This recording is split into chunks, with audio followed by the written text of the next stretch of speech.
Hi friends, আজকে দুপুরের রান্না।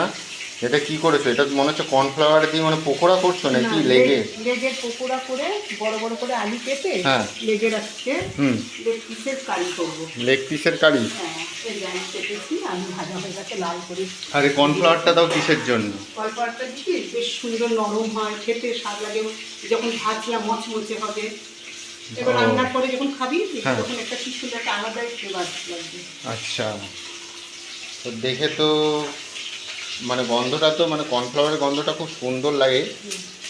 আর গরম ভাতে খাবি বলে মচমচে থাকবে। আচ্ছা। যখন ঝোলে দেবো একটুখানি লেপিয়ে যাবে, কিন্তু স্বাদ হবে। স্বাদ হবে আর খুব নরম হয়। নরম হয়, খুব নরম হয়। তুলোর মতো সফট থাকে। হ্যাঁ, ঠিক কথা।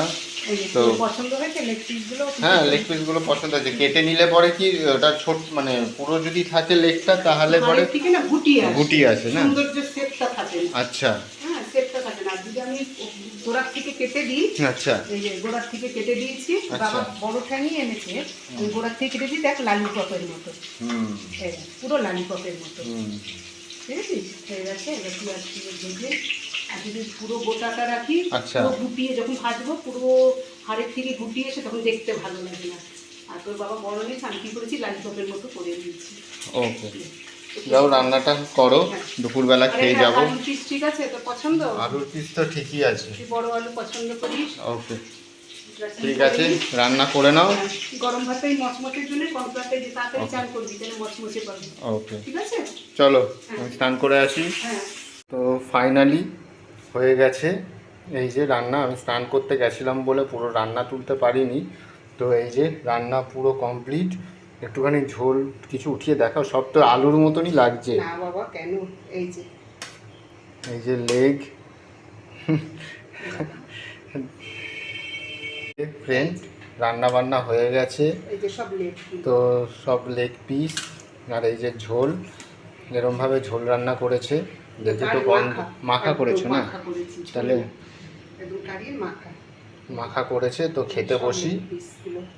যাক, লেগ পিস দিয়ে ভালোই লাগবে খেতে। তো একটা পদই তো আজকে না? আজকে এক পদ করেছি, আর ডাল সজনে ডাঁটা পোস্ত আছে, ওটা তো তুই খাবি না বললি। ও ঠিক আছে, দাও খেতে দাও। তো ডাইনিং টেবিলে বসে খাওয়া হবে না, জায়গার তো অভাব দেখে মনে হচ্ছে। তো এইখানে ডাইনিং টেবিলে পুরো মুদিখানা সদাইয়ের ভর্তি করে দিয়েছে। নিচে বসেই সেই খেতে হবে আমাকে।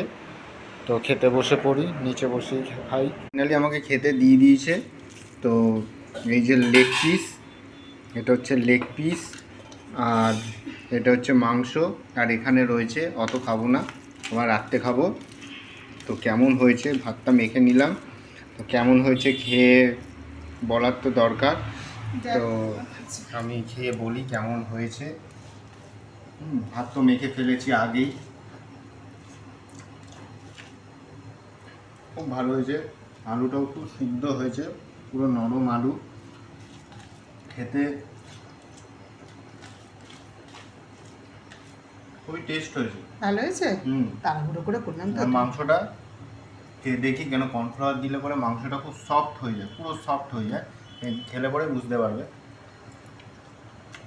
নরম আর একটু সলিড পিস যদি একটু কর্নফ্লাওয়ার দিয়ে করা যায় তাহলে খুব সফট লাগে খেতে। ভালো হয়েছে। তোর একটু অসুবিধা হচ্ছে, টেবিলে যে ঠাকুরের সব জিনিসপত্র, তো তো বসেই তো খেতাম, অসুবিধার তো কিছু নেই। পাখাটা চলছে না না। তো ফ্রেন্ডস, এইটুখানি আমার ভিডিও ছিল। তো আর বেশি কথা বলবো না। তো গরম লাগছে, ফ্যান চলছে না, ওই জন্য টাটা ফ্রেন্ডস। এর পরের ভিডিওতে দেখা হবে।